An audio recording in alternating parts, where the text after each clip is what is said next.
Absolutely. All right. All right.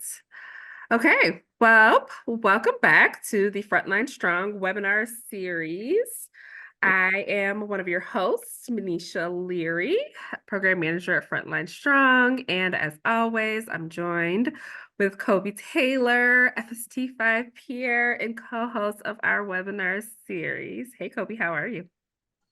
I am good. You're I good. You're am good. We're good. super excited. We're always super excited about our guests, but we're definitely super excited today for everyone to be able to meet Jesse.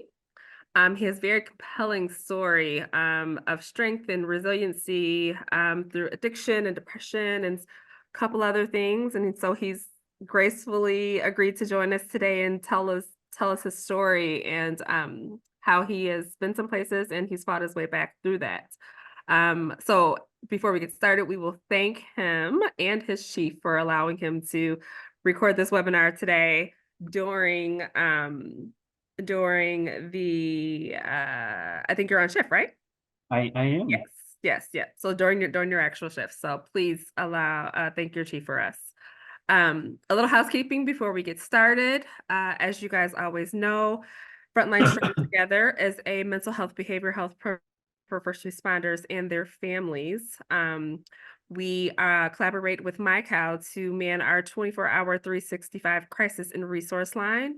That number is 833-34-STRONG, 1-833-347-8766. That number is open 24/7, 365 from everything to crisis, like if you are in the midst of a crisis, need to get hold of peer support groups, or even if you just have questions, need to talk to someone, you can go ahead and call that line. We have people there ready and willing to help any time of the day. You can also go to our website at fst5.org and get resources as well. You can also find the recordings to our webinars that will be live on our website and our YouTube page the next day. So every day after we host a webinar, in addition to our podcast, you can find there as well. So um, I want to thank everyone for being here. And without further ado, we will go ahead and get started. So I'm going to hand it over to Kobe to give us a quick introduction to Jesse. Awesome. Thank you, Manisha. Like Manisha said, I'm Kobe Taylor. I'm with Peninsula Township Fire Department and on our peer team up here, as well as the MPFFU Mental Health Committee and Frontline Strong. So I'm pretty passionate about this, and I'm excited to host this with Jesse, who is very passionate about this. I think I got a hold of him like 2 years ago to do something similar for our team with this. And it took just one question, and he was more than open to do this. So it's great, and it's a powerful story that I know a lot of our brothers and sisters have been down this road. So it's always a true inspiration to hear someone who's been in those shoes and where they're at today and how they got there. So, Jesse, thank you for being here. No, I appreciate the invite. Absolutely. So again, as you said, my name is Jesse Binns. I am currently a firefighter on shift, but we're going to jump right into this. It's about an hour long tonight. I just like to start out with a disclaimer. The stuff I'm going to talk about is first person. It's coming from me. It's my thoughts, my feelings, what I was going through at the time. By no means is this presentation making excuses for what we're going to talk about, because there is no excuse. As you see when we get through it, there's no excuse for my actions, but there are some explanations for it. And we'll kind of talk into those a little bit more. So first off, Cell 9/11. I needed to kind of come up with a name and a title for my presentation, and I've kind of turned it into a brand. Basically, Cell 9/11 is a breakdown of as soon as you commit yourself to some type of emergency service, whether it's fire, police, or EMS, you've instantly sign yourself up for a life sentence of scrutiny by the public, whether it's good, bad, ugly, it doesn't matter what it is. As soon as you get into that public service, the eyes are on you. So that's where Cell 911 came from. So again, born and raised in Southwest Michigan, just a small town guy, never really moved away from home. I did for a short period of time as I was going through training, but I've always been a homebody. 34 years old, happily married, no kids, but lots of, we're the neighborhood petting zoo. So several cats, dogs, ferrets, fish, you name it, we've got them at the house. So just a little bit about me. I've been a first responder since 2007. Right out of high school, I started my career in first response. I started as a 911 dispatcher. I did that for several years, switched to law enforcement, and then I've also been a firefighter EMT throughout that entire time doing the other ones. Worked all across the state of Michigan, and now I've started in northern Indiana. So just a little bit about the family here, all the fur animals and the spouse. So it's just humanizing the badge. We're all humans, so we all have families at home. There's a lot more to us than the uniform and the badge and the gear. So again, the beginning, I decided to get into the first response stuff after 9/11. I can remember sitting in class and watching the Twin Towers come down on our TVs in the classroom. A lot of people had a bunch of different mixed emotions. You know, that's when a lot of my friends decided they were going to join the military. Me being a homebody, knew I wasn't going to join the military. So that kind of leaned me in the first responder aspect. Still helping people, but I'm doing it at home. We're going to talk about a lot of the pros and cons of the job. It is the greatest job in the world, can also be the worst. A lot of bad days, a lot of good days. It is what it is. And then we're going to talk about the new normal. Once you decide to get into this the career field, that's when the new normal comes in. That's kind of when the sick humor starts to take over. You start to learn how to cope with things in different ways. And then the why we do what we do. And we're going to get into the deep, dirty, and ugly on how I got to the point where I'm sharing my story with you guys today. Again, this is just kind of a pathway of the career. Started in 911 dispatch. Wanted to expand my knowledge while I was doing that. So I went to college to take EMT classes, and then fire, and then got tired of sitting in the office. I thought I was too young, so I decided to join law enforcement. 2012, I began my career in law enforcement. And I did that as well as all of the above, the firefighting and EMT, until 2018. And that's when you're going to see this mental break. I like to consider it more of a mental breakdown. 2018 is a tough year, and that's going to kind of be where everything leads us to. And then from there, we're back to firefighting, and eventually where I'm at now is a career firefighter EMT. So 911 dispatch again, did that for several years, midnights, awesome career, very tough job. I would probably say it was one of the more stressful jobs I ever did, especially with my age. It's hard sitting and talking to somebody in their worst times and only being able to talk to them over the phone, not actually being able to reach that hand out and help. So that was tough. EMT, of course, you know, responding to people in their worst days. Been doing that since 2008. I got my license then. I'm still current with that. Then we switched to firefighting. Firefighting has always been my number one go-to, even above law enforcement. I love being a firefighter. Started that in 2009, and I quickly moved up the ranks in the department I was on.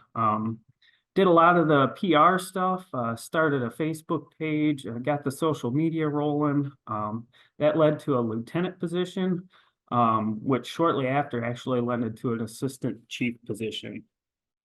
So I've always been known for kind of holding more important, higher roles at such a young age. it's a lot of stress when you're young, especially when everybody's kind of dependent on you. So the law enforcement side, this is the side that a lot of my issues came from. We'll kind of talk about those here in a few minutes, but started as just a Marine deputy, reserve deputy. And then again, I did the 911 dispatch for the sheriff's department. But in October of 2012, I decided that I wanted to go with the Michigan State Police. A lot of people told me that I couldn't do it. I was too small. I was the scrawny little kid. And they're telling me that the process is so hard, you're not going to get in your first time. So that came with a lot of motivation to prove those people wrong, which I did. I did make it in through the first time, and I went through the 22-week academy in Lansing.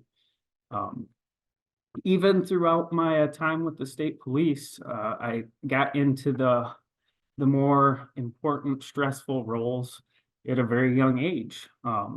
Started as a trooper, did some undercover detective stuff, accident investigator, crime scene tech, and ultimately, when I ended my career with the state police, I was the community service trooper. So I always had that eye on me. Didn't matter what it was. So it can, it will, and it's happening all around us.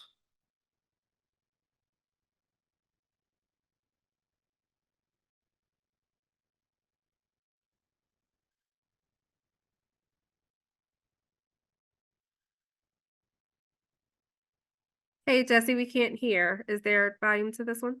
I'm sorry. You may have to share with the volume.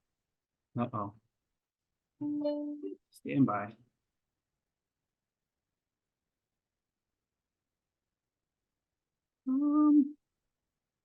That's not good. I don't know how to do that.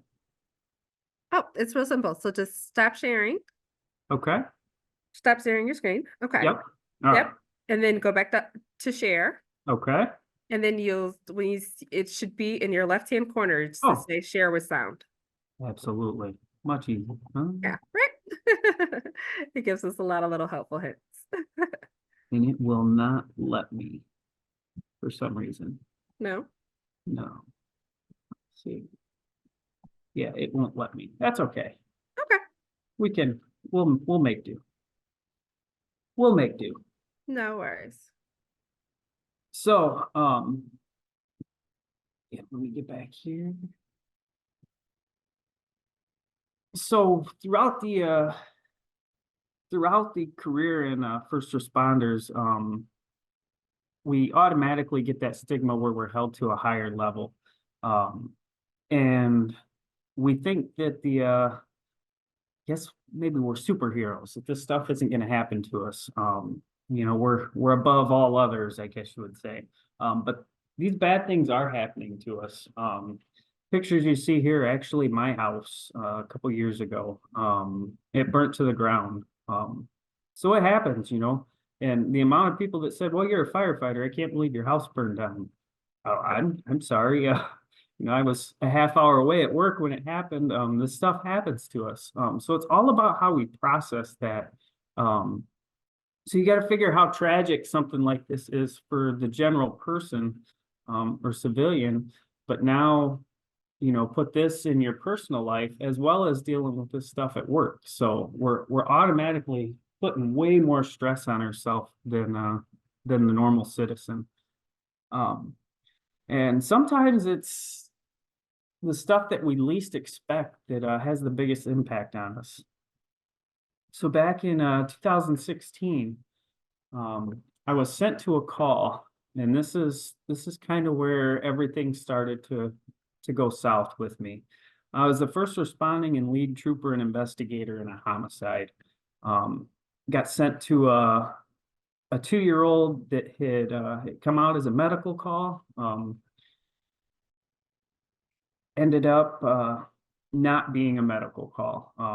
It ended up the child was taken to the hospital, and shortly thereafter was pronounced dead in the hospital.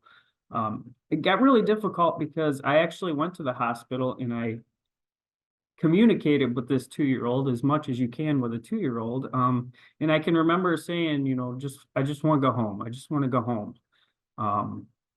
And shortly after she had said that, I'm getting a call from the hospital that she passed away.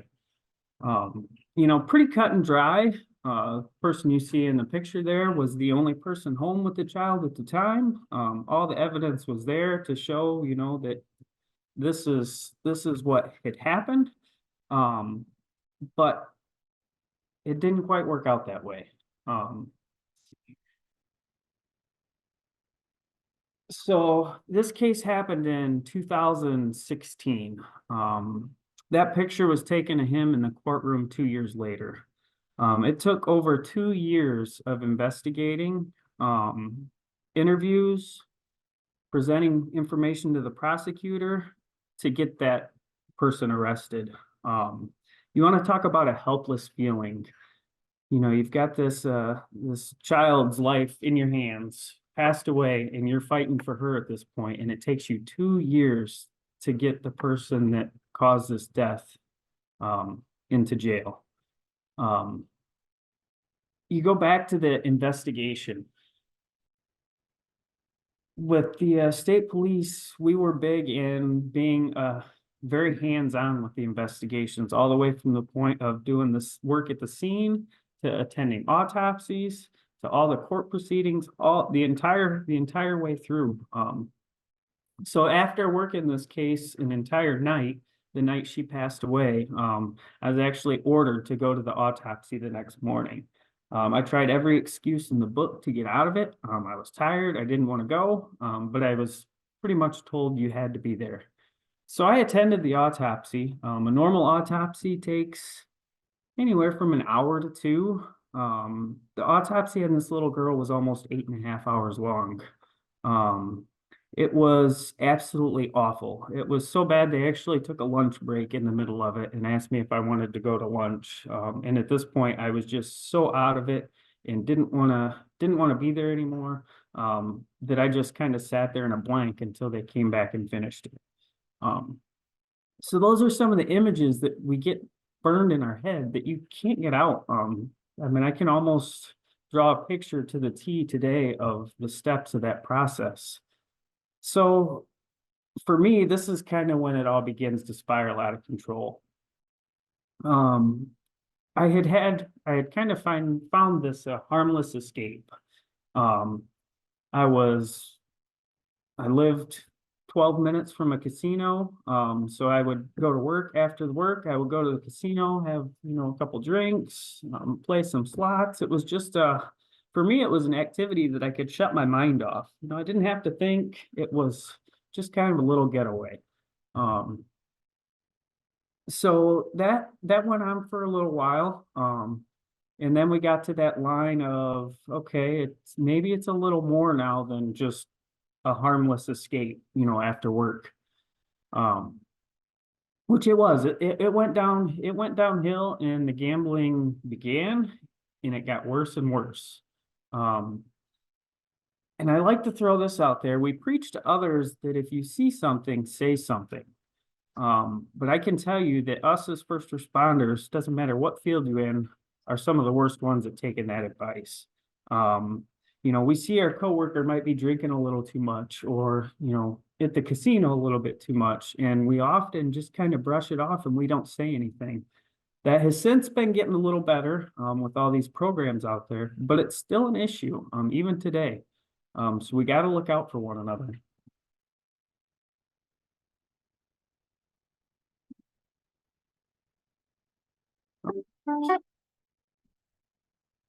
I'm struggling tonight, guys. Okay. So with this, so working on this homicide case, I started to slip down this nasty hill of depression. It is very common in first responders, and it varies between the level of it, but most first responders have some type of depression, whether they want to admit it or not. It's there. The studies show it's there. And the numbers are not in our favor at that point. A lot of the studies show 69% of EMS professionals do not have enough time to recover between traumatic events. This study's a little old, but the calls are still there, and actually they've probably increased since then. Police, fire, EMS, they're going from call to call to call. They don't have time to process these. It's nothing to go from a fatal crash to a house fire to, a bad medical call. You don't have time to process them. We've had some shifts that have been so busy, you don't even really remember the calls in between because there's just so much going on. And this is where my problem first began. I started a lot of self-isolation. And then it got to the point where I was blocking off loved ones, had relationships that were starting to fail, stopped going to Sunday dinners with family, just isolating myself, didn't want to be around anybody. When we start seeing that, especially in one another, that's not good. Our families are our support system at home. So when you start blocking them off, that level of depression has gotten pretty high. And then it gets to the point where, is it okay or have we slipped down that addiction route? I can tell you there's nobody better at hiding addictive activities or addiction than us. Police, fire, EMS, they hide it. You see all the time where medics are sneaking drugs out of an ambulance. Firefighters, police getting pulled over for drinking and driving. At what point is that addiction reached? At what point is enough enough? When have we gotten to the point where we've crossed that line of being okay? And then you get to the point where, you're doing all these activities and you're a police officer, you're a firefighter, you're an EMT, the public is watching you. You get to that, how do you get out of this situation? That's where a lot of people think there's only one way out. And that's where you start to get the suicidal ideations. There's way more than one way out. Yeah, it's best not to start it at all, but once you get down the help's out there now. Again, a lot of these signs are there. Do we see them and do we say anything about them? The amount of people that came up to me after everything come out and said, well, we thought maybe you had a problem, but we just didn't say anything is unbelievable. And that came from supervisors, friends, and family. They saw it, they just didn't say anything. I don't hold that against them because I've been responsible for my own actions throughout this whole thing, but it just kind of makes you wonder, if somebody would have said something several years ago, would it have changed anything? Would I have gotten help a little sooner? Would I have not gotten in as deep as I was? It's just something to think about. Saying something to these people is not going to offend them. If it's a true friend or family or close coworker, yeah, they might get a little pissed at you for a second, but ultimately they're gonna appreciate it in the end. So keep that in mind. The darkest days lead to turns down the wrong path. That's exactly what I did. My days were so dark, they were getting so long. I was wrapped up with the helpless feeling of that homicide case of that 2-year-old girl. I got to the point where I was mentally overloaded, physically exhausted, physically sick. My health was decreasing rapidly. And then that's when I got to the point where the suicide was there. I was a state trooper. What I was doing was wrong. There was no way out. I thought there was no way out. I was at the end. I had several nights where I would sit in my car with my duty pistol.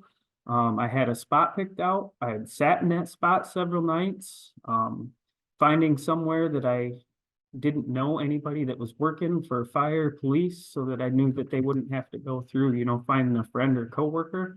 That was there. I had those nights. The depression and isolation was to an extreme. I didn't want to be around anybody at all. It was awful.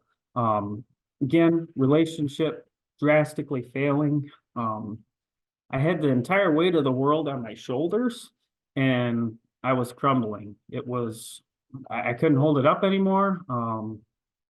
It was all crashing down. And the doom and gloom, it was there. The addiction had literally started to take over my life. play it. Well, I'll play it and see if it works, but I don't think it's going to.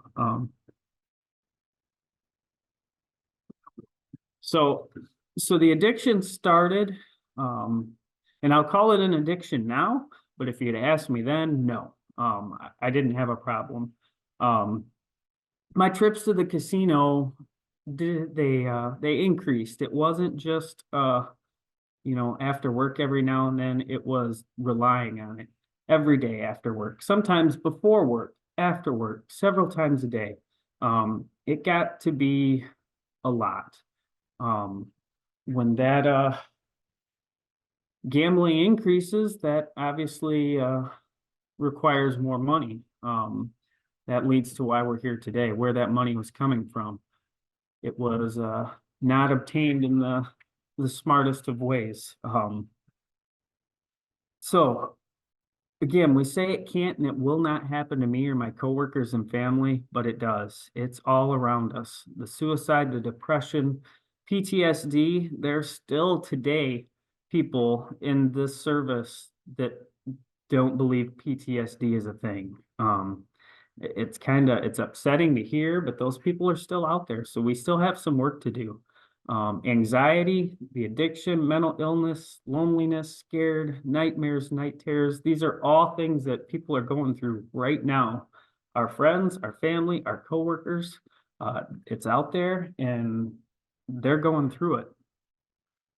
So when you say addiction, especially in our line of work, we immediately think of drugs or alcohol. But there's more to it than that. Internet and games now is huge. The amount of people that are hooked to their phones is ridiculous, and that can be an addiction. You get somebody that spends every minute off shift playing Candy Crush because they're trying to do what I was doing at the casino, but on their phone. All these different games in that, they're using it as a mental break. Is it healthy to an extent? Absolutely. It's good to enjoy that. But it's when your phone starts to cause relationship problems and such, that's where it's gotten too far. When you're ignoring your family because of it, it's there. Debt. None of us make millions doing this job. So we're all just working to get by, whether it's one or two jobs.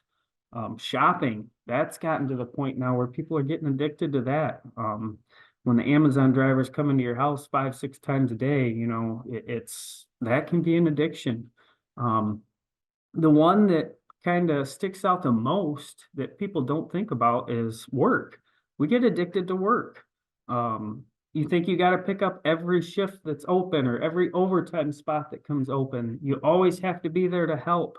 That can get to the point where it's unhealthy. Then you've got the more typical ones, the love, the sex addictions, the gambling, food and eating.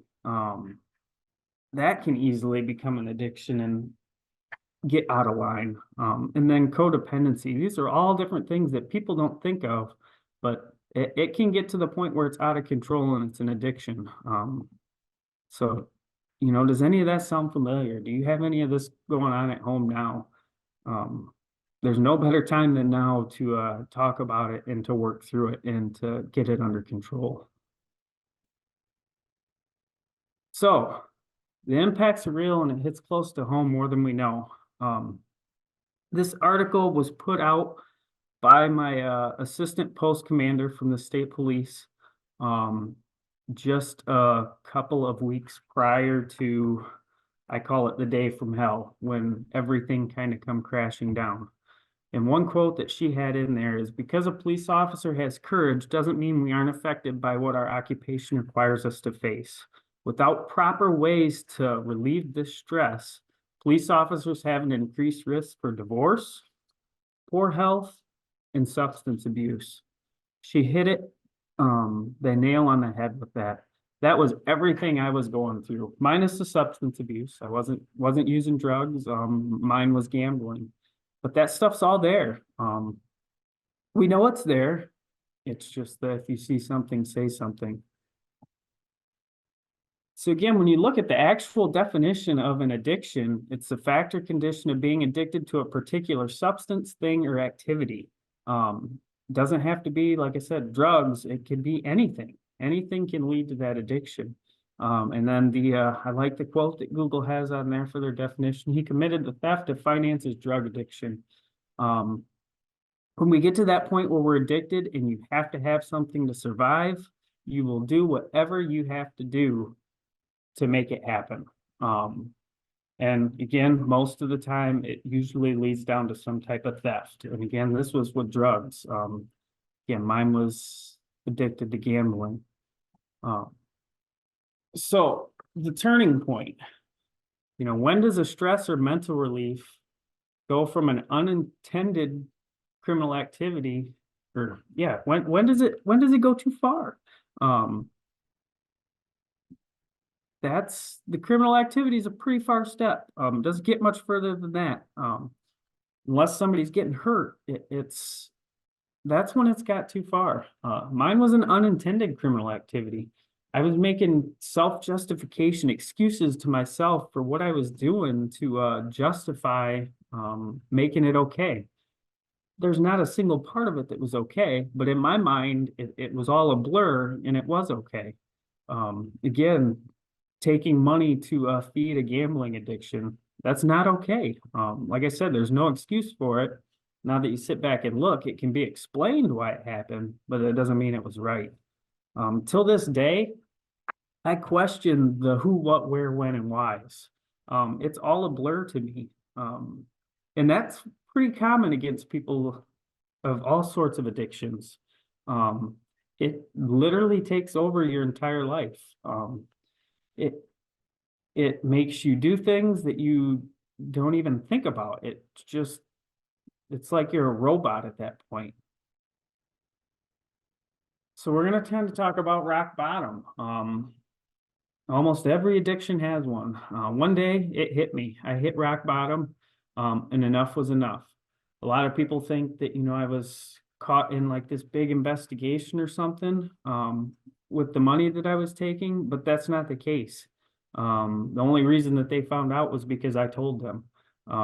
I went in and I sat down one day with the fire chief and told him everything that had happened. I was a treasurer for kind of a little, it wasn't the actual fire department, but we had like a little separate group. I was a treasurer for that, and I had a debit card, and I was taking money off of that debit card to gamble with. So I sat down and talked to the chief, and the exact quote was, "Chief, I fucked up." Spilled everything that happened, and that's what led to downhill criminal charges and such. It's never too late to do the right thing. At that point, it wasn't too late to do the right thing, but that doesn't mean it was easy, and that doesn't mean what was coming was going to be easy. Those were some of the hardest months, hardest years of my life. Sitting down to tell somebody that you respected, that was your boss, that you had been doing something wrong, knowing that I was a state trooper, that was probably going to be the last day that ever happened. It was tough. But I can tell you, the night that I did that, the night that I left the chief's office and went and talked to my family about everything that was going on, was probably the best night's sleep I had had in years. The reason being, that weight of that world wasn't on my shoulders anymore. Mentally, I knew my career with the state police was probably over, so that weight was gone. I wasn't hiding the gambling anymore. I wasn't hiding the fact that, I was taking the money. That was all off my shoulders. Did it make it right? No. But that relief was instantly gone. Again, the right thing's not going to be the easiest thing to do. But if we can't help ourselves, we're not going to ever be able to truly help anybody else. And that was the point to where I was at. I was helpless about the homicide case. I was helpless about my health. I was helpless about other it wasn't, that homicide case wasn't the last bad call I had. There was multiple in between there in the 2 years. The world didn't stop. It kept going. From a family member in the state police getting shot, having to go through that whole process, to more tragic calls. It just kept building up, and it wasn't getting any easier. So it kind of, how this relates and impacts and what brings me here today. This is what I dealt with. All of the good news articles that were out there, all of the community service things I was doing was masked. You couldn't even find it. This is what popped up. MSP trooper arrested, accused of embezzlement. Top of the headline. I was the talk of the town, talk of the news. It was tough. You know, getting arrested and having to go to jail to people that I worked with. You know, imagine the embarrassment and the shame in that. It was tough. Again, admits to using the fire department debit card to gamble. Like I said, I did all of this to myself. Like I said, it wasn't a huge investigation that got me caught up in. It was me finally having enough, going in and saying what I had been doing. So it's not easy. We're all facing these demons. It's just we got to keep it in check. So I get asked this, how I survived. And to this day, I still can't answer that. I don't know. The nights that I would sit with my gun and think that I was going to be done, I would get this little glimpse of hope, and I would say, "Oh, maybe if I go to the casino, I'll hit big this time, and I'll be able to pay everything back, and win so much money and never have to work again." You know, is that what got me through it? I don't know. I can tell you, if it wasn't for the gambling as my escape, I don't think I would have survived. So yeah, it was wrong. It was not pleasant by any means, but it truly it saved my life. Even though it was doing damage along the way. Your family, your true friends, and your coworkers, they're going to support you no matter what.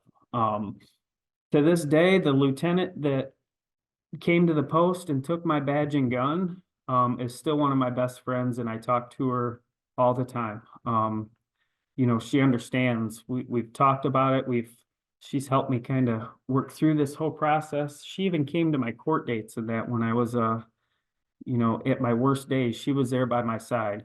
Those true friends, family, and coworkers are going to be there to support you. And then just another thing that we got to keep in mind, we never truly know what's going on shift or off shift. I'm sorry. I work with my crew now for 48 hours. We're here for 2 days. Can tell you a lot about them, but when they're home for 4 days, it's a whole different world. We never truly know what's going on in their lives. So we've got to be there to support one another. That's huge. So when it all comes crashing down, that's what happened to me. Everything came crashing down, pretty much all in one day. We're held to a higher standard as first responders. I was held to, I think, an even higher standard than that because I was that hometown hero, as they say. Everybody came to me for everything. So we should be held to a higher standard, but we can't forget that we all have emotions and we're all left at risk for these mental situations.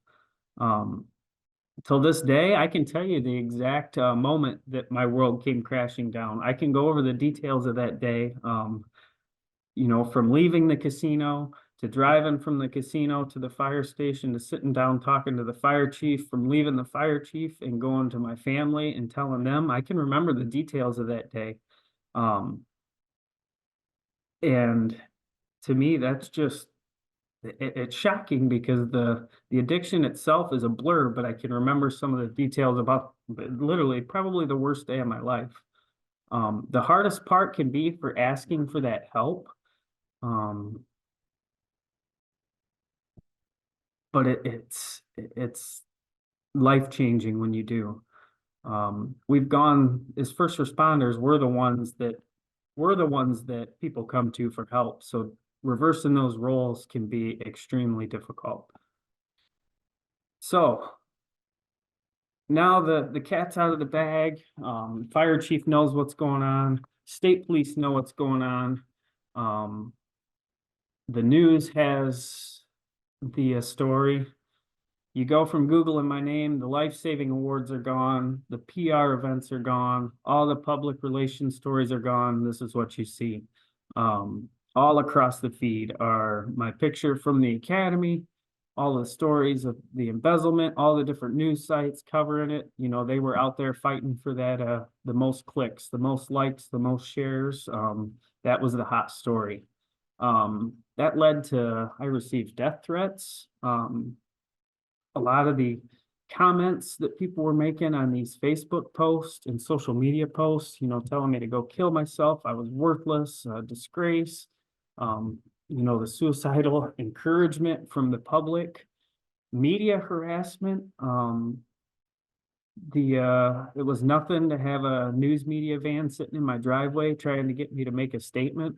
Got to the point where it was so bad, I actually left town for the days in between the court case because I just didn't want to be stalked at that point. Privacy doesn't exist. They want that story. Innocent until proven guilty? Absolutely not. As soon as you sign up for that cell 911 and you take that first responder position, you're guilty until you're proven innocent. The information that gets out there right away, that's going to be what everybody runs with. Again, higher standards, absolutely. First responders should be held to a higher standard, but that also should go all the way through. Our mental health care should be held to a higher standard. Everything should be held to a higher standard. Coming out and admitting this addiction and all the problems I was going through, it led me to hide from life. He talked to family and friends. I was nowhere to be found. It was truly a very difficult time in life. So then I just kind of want to touch base on some of the statistics.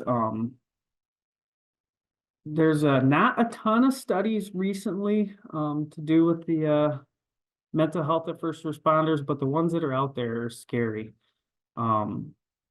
The Substance Abuse and Mental Health Service is estimated that 30% of first responders develop some type of behavioral health condition, not limited to depression, anxiety, PTSD. That's kind of scary. So it tells us that it's, you know, there's a pretty good chance that, you know, 30%, if it's going to snow, isn't that big deal, but 30% about a life-changing behavioral mental problem is a big deal. Firefighters have a higher percentage chance of attempting or thinking about suicide than the general public.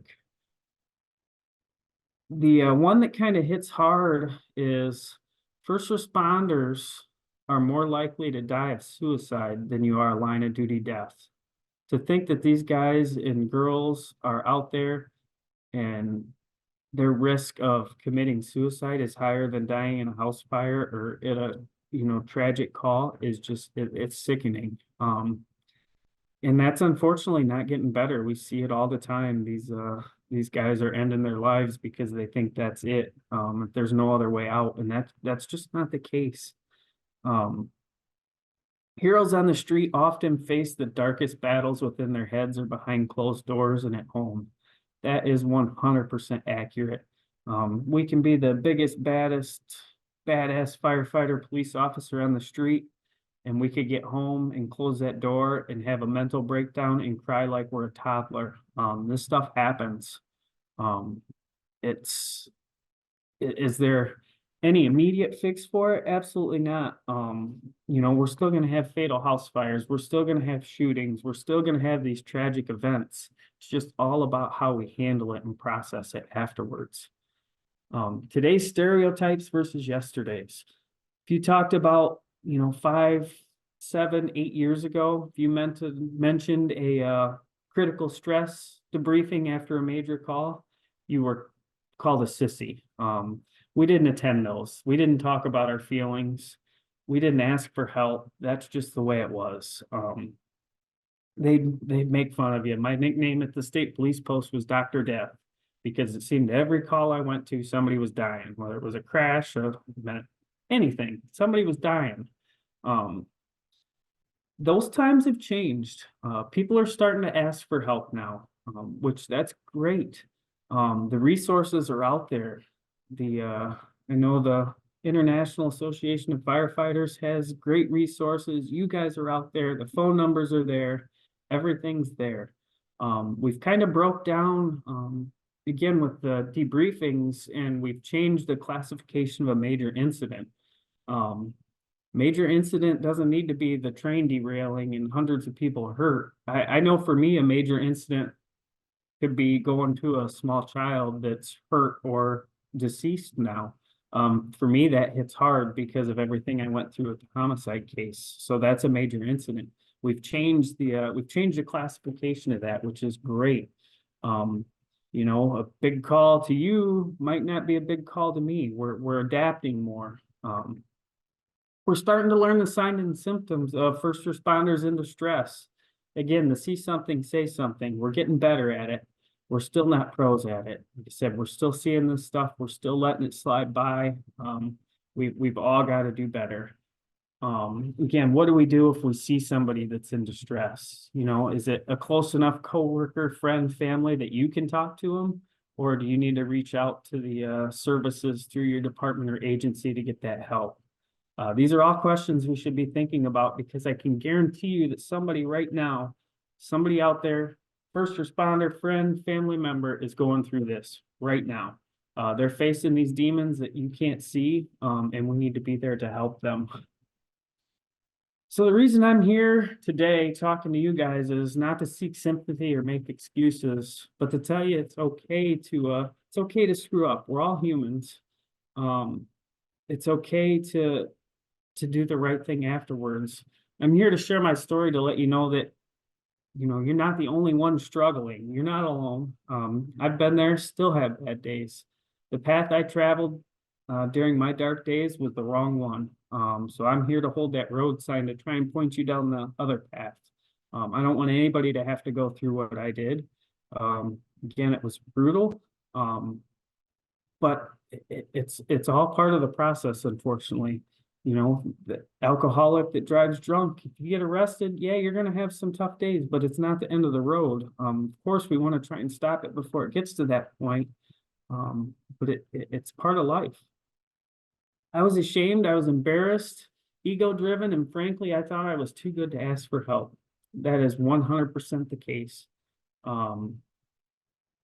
I probably wouldn't have asked for help if it didn't get to that point where I was done. I was done with life. I was done with everything. And that was the last straw. I knew that sitting down, having that hard conversation was probably going to be the end of everything. And for quite a while, it was the end of everything. But we get to the rebuild. How do you make it through something like that? How do you come back from something like that? I can tell you that my attorney, coworkers, friends, family told me that I would never be in any type of public service again.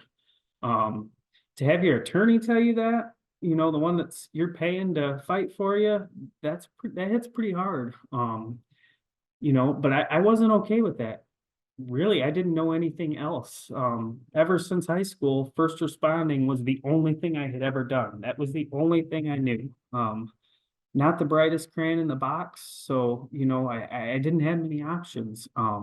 So I had determined right away that I wasn't going to let that happen. The picture you see here is helping remodel a engagement center for people seeking recovery for addictions. I seen that they were searching for help, got in contact with them, and I spent several hours and days there helping remodel this place. Again, did it make anything better? No, but it was doing something. It was helping. Mentally, it was helping me, and it's helping people that were going through something similar. Question I get asked all the time, and got asked to work here before I worked here, is what do I do now to make sure that this isn't going to happen again? You know, I'm still going to infants or children that are hurt, deceased. I'm still having these traumatic events happen. So it's not like those have gone away. It's what are you going to do to make sure you don't go back down the road? I mean, even leaving work now, I have to drive past a casino every day. Haven't been to one in 7 years. But you know, what am I going to do to make sure that doesn't happen?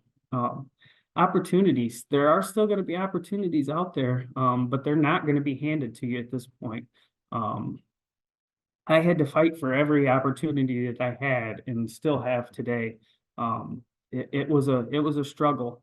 The effects and struggles to date. I still struggle. I still have bad days, but I figured out ways to work through it. Story redemption. You can find this on WNDU. They actually reached out to me, it's probably been several months ago, and said, hey, we want to help you out. Not very often you get a call from the news saying they want to help you out. So I jumped on that opportunity, and they actually did a story, and they covered, you know, what I'm doing now. They turned the bad into something good. Did a very well written article, video interview, that just kind of said the direction we're going now. Talked about Cell 9/11 in the speeches. They really helped me out. So I'm thankful for that. So some of the things for the leaderships out there. Remember, you know, develop these clear protocols, strategic plans, SOPs, get them in writing, get them out there, and make them available to the guys. Remember that we need to include everybody in these debriefings. Not just the firefighter, not just the police officer. We need the dispatchers. We need to open those resources up for family members at home so that they know what to expect. We just need to establish these support teams and help people out. Some of the self-care and awareness. We have to take care of ourselves. If we're not taking care of ourselves, we're no good to anybody else. Be aware, reactive, burnout. We got to avoid burnout, compassion fatigue. You know, there's only so much we can do to help. We got to watch for these sadness, doom, and gloom feelings. If we start to get that, we need to reach out for help. Loss of sleep. I wish I could find the cure for that one, but I think it's something we're always going to be dealing with. You know, the isolation, that's going to be huge. When you start to isolate yourself from loved ones, it's time to reach out for help. Especially when it gets to the anger and rage. If you have a bad day at work, don't go home and take it out on your family. They're the ones, they're the backbone at the house. You don't want to do that to them. So, talked about the date of the homicide, which was in 2016. Closing a chapter. This date's 2022. So I got called by the family of Savannah Gardner, who was the 2-year-old that died, and they invited me to a motorcycle ride they were having in support of Savannah on 8/27 of 2022. I originally said, you know, thanks, but no thanks. I don't think I can come. But after talking to some family members, I made the decision, you know what, maybe I do need to go. I went and met with the family at the VFW and kind of chatted with them, you know, very thankful for everything that I did for them. They rode all their motorcycles to the cemetery and I kind of hung back. And after everybody left, this was the first time that I visited Savannah's grave since the day I saw her at the hospital. I took her a unicorn with some flowers and I mentally broke down like no other. That was me closing the chapter of that case that many years later. You know, telling her how sorry I was because I felt like I had let her down. Knowing that I had done everything that I could, it just took an extremely long time to get him arrested. But yeah, I was finally, that many years later, I was able to close that chapter. I'll never forget that day. I'll never forget her. Her family actually gave me one of her little stuffed animal dolls. I have it at home. It's secure and it'll always be with me. That's just part of it. So we're kind of getting to the end here. If anybody has any questions that you're thinking about, thoughts, go ahead and type them out. And I'll try and answer them. And then it comes to, dare to reach out into the darkness to pull another hand into the light. Have that hard conversation with somebody. Reach out to them, offer them help, support, whatever it is you can do. And then we kind of get, I still get asked that question, what do I do to make sure I don't go down that path again? And I'm going to tell you, I still have my bad days, but I'll give you a second here with my contact information. I can come back to it. But I have taken kind of a different direction. The thing that has helped me most has been physical fitness. I went from scrawny, unhealthy, actually truly sickly to I work out every day now, no matter what. I've went to school to get my personal training certificate. This is what I do now to make sure that doesn't happen again. There is no better way to deal with these stresses than working out. Police, fire, EMS, it doesn't matter. We never know when it's gonna take every muscle in our body to help save somebody. We don't know when we're gonna need that. So that's how I get through. Again, Cell 911, I've made it a brand now. That's me. Personal training, motivational coaching, and I'll say it till I'm blue in the face. The fight doesn't end in the streets. We have to deal with this every day and just keep chugging along. So that's all I got. I'll leave this back up. So if anybody wants to write it down or. Yeah. So we do have a question. It says, Jesse, what treatment did you receive and that was most helpful for you in your recovery? So as far as treatment, I went to several different therapists and talked to people. I never truly could find one that I was 100% comfortable with talking with. But they were helping me down the right direction. They were pointing me in the right way to get the help that I needed, to talk to the right people. Again, that lieutenant from the state police has been a huge, huge help. I've been directed to her by all these therapists as well. A lot of counseling sessions, a lot of just talking these feelings out. At that point, I had no idea how to process them or even what they were. So just getting that broke down was huge. And I'm not afraid to admit it now. I am on anxiety medication, probably will be forever. Just to help kind of level things out. Again, not afraid to admit it. It's an option and it does help. So I know when we first did this with you, you mentioned how hard it was to get a job and found out like a couple of your coworker people that you thought were close friends, made it even harder. absolutely. Getting a job after all of this was extremely hard. I did things that I never thought in a million years I would do, from working on a farm, shoveling animal poop, to bartending, to whatever I had to do to get the bills paid. And it was 4 years after the incident when I had a volunteer fire department reach out to me and said, "What are you doing? You've got all this training, you've got all this experience." He said, "We're willing to take the chance. Will you come with us and, help us out?" Originally, I wasn't ready for it. I said, "Yeah, I'll start coming to some trainings. I'll start coming around." And then eventually I got to the point where, okay, I think I'm ready. That had since snowballed into, more departments reaching out. Every department that I'm currently on, except for my full-time job, I was contacted by them and asked to join. The department I'm currently on now, where I'm lucky enough to have a career in firefighting again, started as part-time on-call, kind of proving myself that, hey, this is where I want to be, this is what I'm doing with myself now, and that I was lucky enough that that's led to full-time now. But that's all in a matter.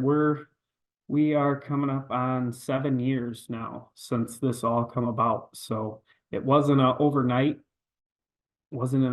thing. It wasn't easy, but we fought through. I was not taking the answer of "you'll never do this again" is the final thing. So I keep pushing through.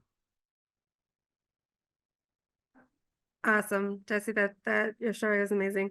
Quick question, and then I think we have a comment, and I'll read off that comment. Question first. You said that a lot of your friends and family mentioned to you that they noticed signs or that something was wrong. What are the things that they noticed or saw that hadn't been mentioned to you before? It was the frequency. Going to the when you go to the casino that many times, the question, I can tell you the last statement that I got from the casino from the last year was $75,000 win-loss. That's a lot of money. People are wondering, where that's coming from, where, you always talk about winning, but obviously, there's a lot of losses in there too. So those are things that they seen. The thing also, the isolating, the not coming to dinners anymore, the not answering phone calls or texts for days at a time, the relationship that was obviously failing. Those were all things that they seen, but it just never got brought to light until afterwards. So Gotcha. Okay. Let's see here. It says, I just want to the comment says, I just want to recognize you for owning up to what you did and where you were mentally. That is huge. We can only imagine, but we'll never know how hard this was for you. absolutely, I appreciate it. Also, I wanted to ask, when things got done, all said and done for you, and like the court process was over, what was the outcome of that? So the entire court process, I thought nothing. I had owned up for it. I let the process play out. The only thing that I thought was to not get a felony. It was, the money was instantly paid back, so there was no more debt owed. So I was, that's the only thing I fought. And that's what it ended up getting pled down to, was a misdemeanor charge. And I'm actually just a couple months away from that getting expunged and dropped off. So so that will also be a thing of the past. So I'm pretty lucky there. Gotcha. Awesome. Any support groups, Gamblers Anonymous, anything like that helped you through this process? Just counseling? No, it was just the counseling. I really didn't even know about the Gamblers Anonymous back then. Again, a lot of people even today don't consider gambling as an addiction. They just, well, it's, stop spending money. It's all a mind trip. So no, I didn't really have any support groups like that. I've now since had people reach out to me and I've directed them to those types of groups.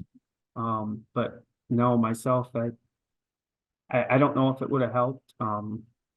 I instantly put myself on the trespass list for any casino that I had ever went to, just to make sure that, I don't want any more of your flyers sent to the house. I don't want anything, I just cold turkey shut myself off from it. So that was all some tough decisions to make, but it needed to be done and needed to be done right away.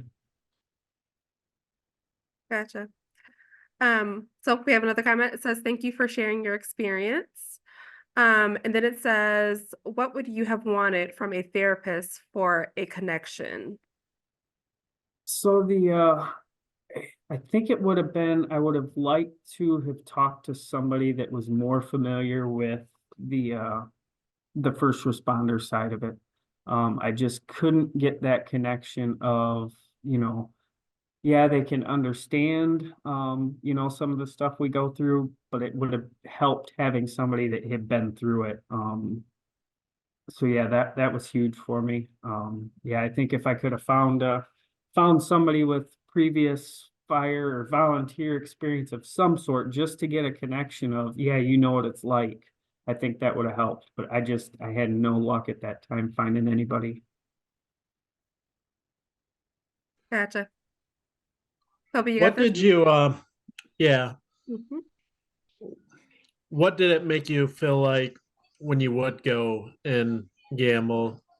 Do you remember if like those things that were you were struggling with you would kind of blur out and forget, or It was, would it? it was a complete shut off of my mind. You got to think if you've ever been to the casino, you go to the casino, you're pretty much your entire experience there from the time you walk through the door is positive. Whether it's the employees greeting you at the door, saying, you know, hello, how's your day going, talking to you, sitting down, the lights, the sounds of a slot machine. It was completely mind blanking. I was able to close everything out. And one of the other big things somehow that I had wrapped my mind around is the casinos were the only spot that I could truly go that I had no authority. Um, our jurisdiction was no good there. Couldn't carry a gun, couldn't do any police. I mean, it was just a shutdown. You walked in there, you were no different than anybody else. Gotcha. Okay. Okay, we have another question for you. It says, "Thank you, Jesse, for sharing your story and struggle. Excellent presentation and very inspiring. Do you have any ideas on how interventions and its successes for individuals resisting help?"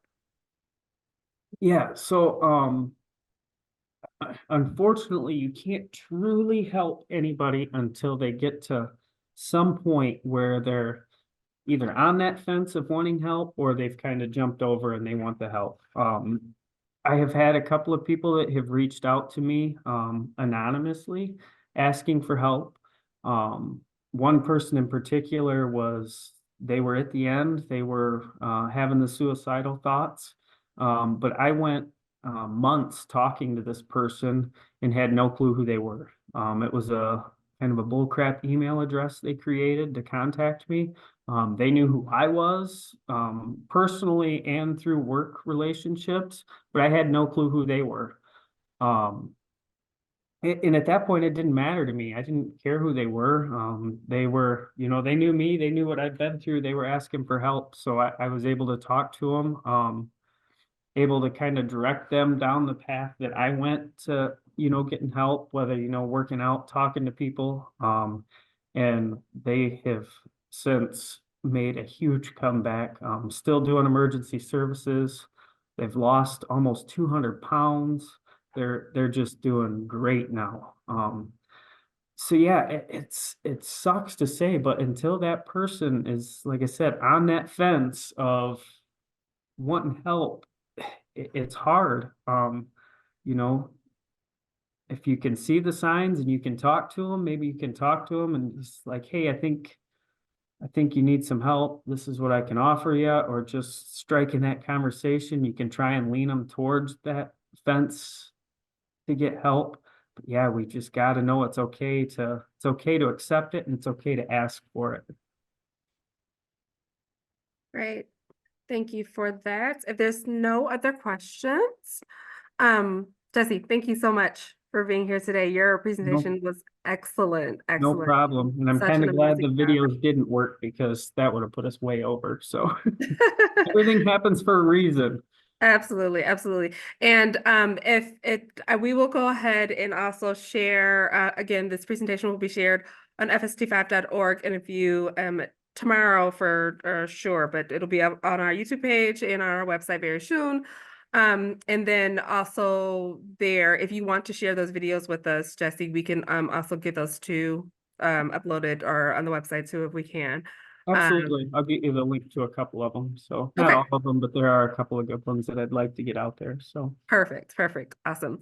Yes, so please use QR code to get in contact with Jesse, and there's his cell phone number as well as his email address. Or yep, email address yep, there. yep. As always, we want to remind everyone that all of our topics of our webinars and the stories that are shared on our webinars, if you are struggling and looking for resources for addiction of any kind, know someone who may have signs of addiction, struggling whether substance abuse, gambling, any other types of addiction, please don't hesitate to call our 24/7, 365 crisis and resource line. Again, that is 1-833-34-STRONG. That number is 1-833-347-8766. Also, I want to remind everyone that on fst5.org, you can go to a place on our website that's called Am I at Risk? It's a place where you can take screenings to find out if you're struggling with any of these things that may be going on, anxiety, depression, PTSD, burnout, which was one of the things that Jesse talked about today. If you feel like you're struggling with any of your any substance abuse, addiction, or concerns, or a family member maybe, go ahead and take that screening and see if you are, at risk of any of this. None of your answers are recorded. You can take the test as many times as you need. None of the information comes to FST5 under any circumstances. And then again, you can always call and talk to someone crisis and resource line if you find yourself in a place where you need to have additional support. Okay. As always, Kobe and I will be here again next month, right, Kobe? Kobe, who do we have next month that's coming on with us? Eileen, I believe. Yes, awesome. She's a former captain with the city of Saginaw, and very, very positive with mental health, and still she's on the governor's suicide committee, so she's huge in it, and she'll talk about her own struggles as a female, going up in this line of work, which wasn't hard when she joined this career. So she has a lot of great stories, and she's one of my good friends that I think will be powerful. Yeah, absolutely. She's a good friend of the program as well. So thank you all for being here tonight. We hope that you have a wonderful the rest of your week, and we will see you guys all next month. Thank you so much. Thanks, Jesse. Yep. Have a good night. Bye. Bye.